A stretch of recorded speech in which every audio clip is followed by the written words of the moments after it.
न्यायपालिका के नाम पर इस समय देश में एक अलग किस्म का मजाक चल रहा है। एक तरफ उमर खालिद, शर्जील इमाम और खालिद सैफी जैसे सैकड़ों युवा बिना ट्रायल पिछले 5 सालों से जेल में बंद हैं। वहीं दूसरी तरफ बाबा राम रहीम, जिसको बलात्कार और हत्या के आरोपों में उम्र कैद की सजा मिली है, उसको लगातार सत्ता संरक्षण में महीनों की पैरोल मिलती ही जा रही है। एक तरफ आम नागरिक और सत्ता विरोधी चेहरे लगातार न्यायपालिका के दरवाजे पर अपनी जूतियां घिसते हुए थक चुके हैं। वहीं दूसरी तरफ जो सत्ता को राजनीतिक फायदा पहुंचाता है, उसको लगातार पैरोल पर पैरोल मिलती जा रही है। एक कहावत आपने खूब सुनी होगी, तारीख पर तारीख, मगर हकीकत में ये ऐसे है कि पैरोल पर पैरोल। बस शर्त एक ही है कि आपको सत्ता का आशीर्वाद प्राप्त होना चाहिए। याद करिए, अदालतों की इसी चौखट पर भाजपा सरकार ने जज साहब से गुजारिश की थी कि बिल्किस बानो के बलात्कारी बेहद संस्कारी हैं, इसलिए इनको छोड़ देना चाहिए। बस फिर क्या था, जज साहब पिघल गए और गैंग रेप करने वाले अपराधियों को छोड़ दिया गया था। न्यायपालिका पर यह पहली दफा नहीं है कि सवाल उठ रहा है, बल्कि इससे पहले भी कई ऐसे मामले हुए हैं जिनमें मिलावट साहब सीधे सत्ता के संपर्क में रहते थे और उनको उचित समय पर उसका उचित इनाम भी प्राप्त होता था। याद करिए, 2018 में मक्का मस्जिद बम ब्लास्ट में आरोपी असीमानंद और 4 अन्य को रिहा करने वाले जज फैसला देने के बाद अचानक इस्तीफा दे देते हैं। जस्टिस रविंदर रेड्डी यहां तक बोलते हैं कि भाजपा बहुत देशभक्त पार्टी है और मेरी इच्छा है कि मैं इनके साथ जुड़ जाऊं।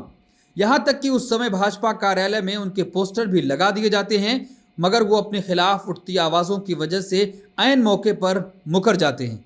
बिल्कुल ऐसे ही ममता बनर्जी सरकार के खिलाफ अपने फैसलों के लिए मशहूर हो चुके न्यायाधीश अभिजीत गंगोपाध्याय भी अपनी रिटायरमेंट से 5 महीने पहले इस्तीफा देकर भाजपा ज्वाइन कर लेते हैं। पीएम मोदी के सामने उनकी झुकी कमर उनके जज रहते हुए उनके दिए गए फैसलों की निष्पक्षता पर गहरा सवालिया निशान खड़ा करती है। पुरानी खबरों को छोड़िए, ताज़ा खबर सुनिए कि भाजपा की प्रवक्ता रही आरती साठे को मुंबई हाई कोर्ट में जज नियुक्त किए जाने की सिफारिश की गई है।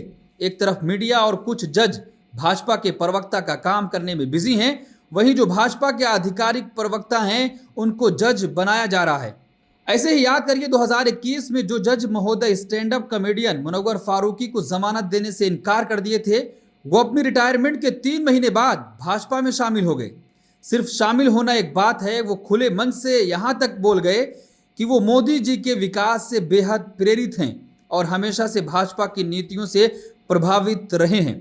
अब सोच कर देखिए कि जज साहब अपने समय में कितना निष्पक्ष न्याय करते रहे होंगे। ये तो केवल कुछ उदाहरण हैं, ऐसी सैकड़ों मिसालें आपको मिल जाएंगी जिसमें मिलावट पर एक खास पार्टी का प्रभाव रहा है। जब न्याय के नाम पर देरी और सालों की कचहरी की धूल फाकना आम जनता का नसीब बन चुका हो, ऐसे में एक सजा याफ्ता कथित बाबा राम रहीम को 2021 से अब तक 14 बार पैरोल मिलना यकीनन सवालिया निशान जरूर खड़े करेगा। सोचिए ना, जिस दिल्ली दंगों के आरोप में उमर खालिद, मीरान हैदर, खालिद सैफी, गुलफिशा फातिमा, अतहर खान, शिफाउर रहमान, शर्जील इमाम जैसे न जाने कितने लोग बिना ट्रायल जेलों में सालों से बंद हैं, उनको जमानत के नाम पर क्या मिल रहा है? केवल तारीख। मगर आपको सत्ता का संरक्षण हासिल हो तो शायद आप संस्कारी की उपाधि हासिल करते ही सजा याफ्ता होने के बावजूद महीनों की पैरोल और जमानत के हकदार बन जाते हैं। अब आप तय करिए कि देश में न्याय के नाम पर कैसा मजाक चल रहा है।